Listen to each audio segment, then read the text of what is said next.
નમસ્કાર મિત્રો, ભારત અને ગુજરાત ભૂગોળ વિશે મોસ્ટ આઈએમપી એમસીક્યુ છે અને કેટલા તો કે 30 એમસીક્યુ છે અને તમારે પણ સાથે એમસીક્યુ સોલ્વ કરતા જવાનું છે અને પછી અંતમાં કમેન્ટમાં બતાવવાનું છે કે તમારે 30માંથી કેટલા સાચા પડ્યા.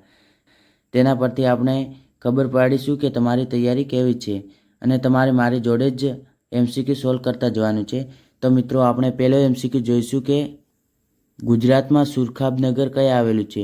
તો મિત્રો સુરખાબનગર એ કચ્છના મોટા રણમાં આવેલું છે.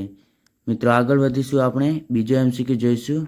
બીજો એમસીક્યુ છે કે બનાસ નદીનું ઉદ્ગમ સ્થાન કયું છે. બનાસ નદીનું ઉદ્ગમ સ્થાન એ રાજસ્થાનની સિરોહીની ટેકરીઓ છે. મિત્રો આગળ વધીશું, ત્રીજો એમસીક્યુ જોઈશું કે ગુજરાતમાં કયા ડુંગર પર ચોટીલા માનું મંદિર આવેલું છે. તો મિત્રો કયા ડુંગર પર આવેલું છે. તો મિત્રો માંડવીની ટેકરીઓ પર આવેલું છે. મિત્રો આગળ વધીશું અને ચોથો એમસીક્યુ જોઈશું કે મહી નદી પર કયા બે બંધ બાંધવામાં આવ્યા છે. તો મિત્રો મહી નદી પર કયા બે બંધ બાંધવામાં આવે છે. તો મિત્રો કડાના અને વણાક બોરી બંધ બાંધવામાં આવે છે.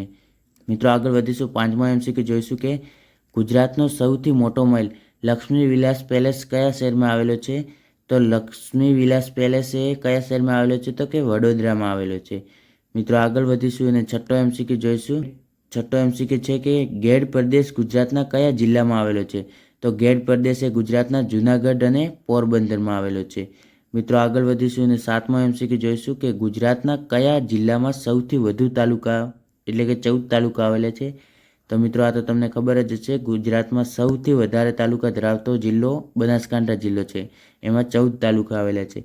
મિત્રો આગળ વધીશું અને આઠમો એમસીક્યુ જોઈશું કે એશિયાની સૌથી મોટી અમૂલ ડેરી કયા આવેલી છે. તો મિત્રો એશિયાની સૌથી મોટી અમૂલ ડેરી એ કયા આવેલી છે. તો આણંદ આવેલી છે. મિત્રો આગળ વધીશું અને નવમો એમસીક્યુ જોઈશું કે ગીરની ટેકરીઓનું સૌથી ઊંચું શિખર કયું છે. તો ગીરની ટેકરીઓનું સૌથી ઊંચું શિખર એ સરકલા છે. મિત્રો દસમો એમસીક્યુ જોઈશું કે તાપી નદી કયા પર્વતમાંથી નીકળે છે. તો તાપી નદી એ સાપુતારા મધ્યપ્રદેશમાંથી નીકળે. મિત્રો આગળ વધીશું ને 11મો એમસીક્યુ જોઈશું કે ભારતની પ્રમાણભૂત સમયરેખા કયા શહેર પરથી પસાર થાય. તો મિત્રો આ તો તમને ખબર જ હશે, કયા શહેર પાસેથી. તો કે મિર્ઝાપુરમાંથી અલ્હાબાદ પાસ થાય છે. મિત્રો આગળ વધીશું અને 12મો એમસીક્યુ જોઈશું કે ક્ષેત્રફળની દ્રષ્ટિએ ભારતનું નાનું રાજ્ય કયું છે.